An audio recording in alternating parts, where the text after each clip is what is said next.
Good evening, teacher and everyone. Now I'm going to present my video about the Unit 5, stress.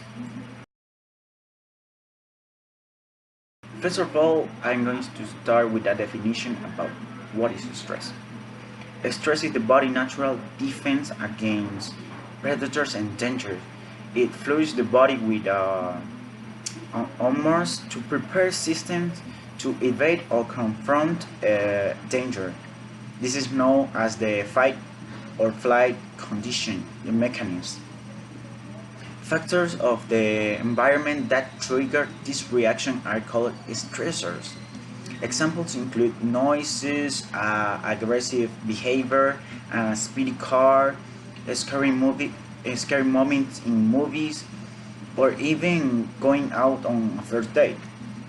The more stressors we experience, the more stress we tend to feel. The body changes with the stress. Stress slows normal bodily functions such as digestive and immune activity. All resources can then be concentrated on a rapid breathing, blood flow, alertness, and muscle use. So, the body changes in the following ways during stress.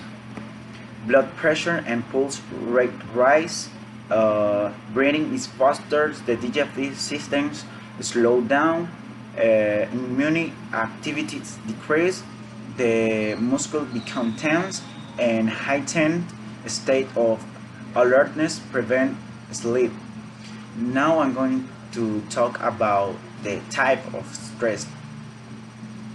The APA, the American Psychological Association, recognize three different types to stress, and they have a different levels of management.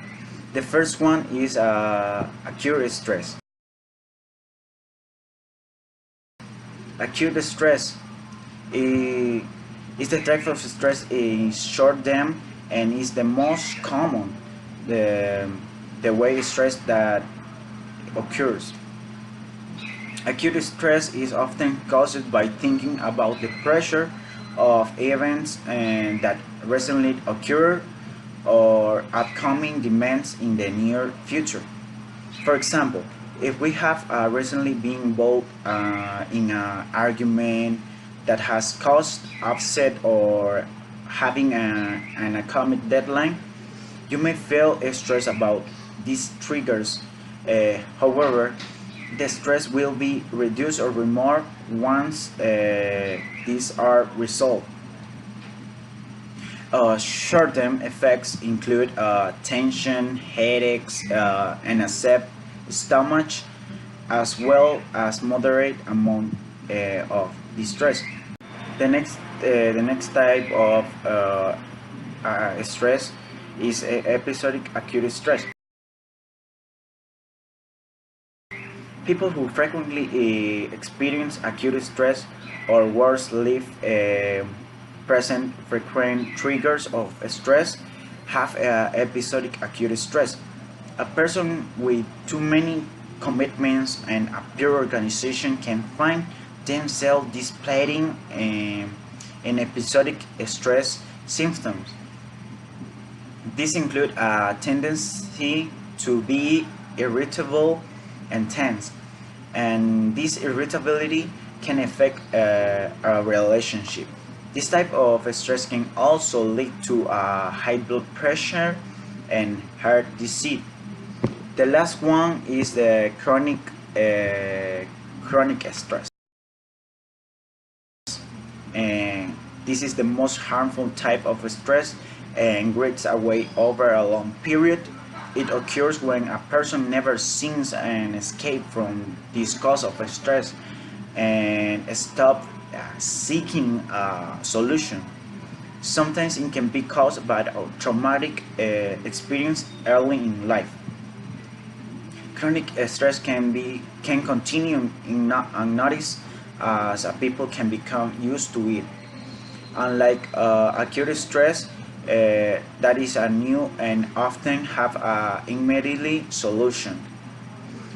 People with chronic stress are likely to have a final breakdown that can be a suicide, violent action, heart attacks, and finally strokes. The cause of stress. We all react differently to stress situation. What is stressful to one person may be not stressful to another one. Almost anything can cause stress. For some people, just thinking about something or several small things can cause stress. The common stress that people feel is job issues or retirement, family problems, illness, moving home, relationship, lack of time or money, marriage and divorce. Symptoms can be physical. Effects of stress can include a sweating, pain in the back or chest, cramps or muscle spasm, headache, heart disease, high blood pressure, nervous twitches, pins and needles, sleeping difficulties, and stomach upset. Also, the stress can produce an emotional reaction, can include anger, anxiety, burnout, concentration issues, depression, fatigue, feeling of insecurity, irritability, sadness. Behaviors linked to stress include food cravings and eating too much or too little, sweating, angry outbursts, drugs and alcohol abuse, social withdrawal, frequent crying, and relationship problems. The treatment. The treatment can include self-help, and in instances where the stress is caused by an underlying condition, certain medication.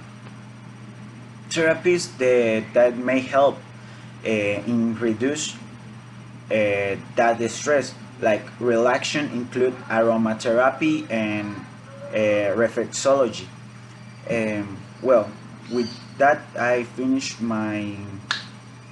the information. So to conclude, this is my opinion.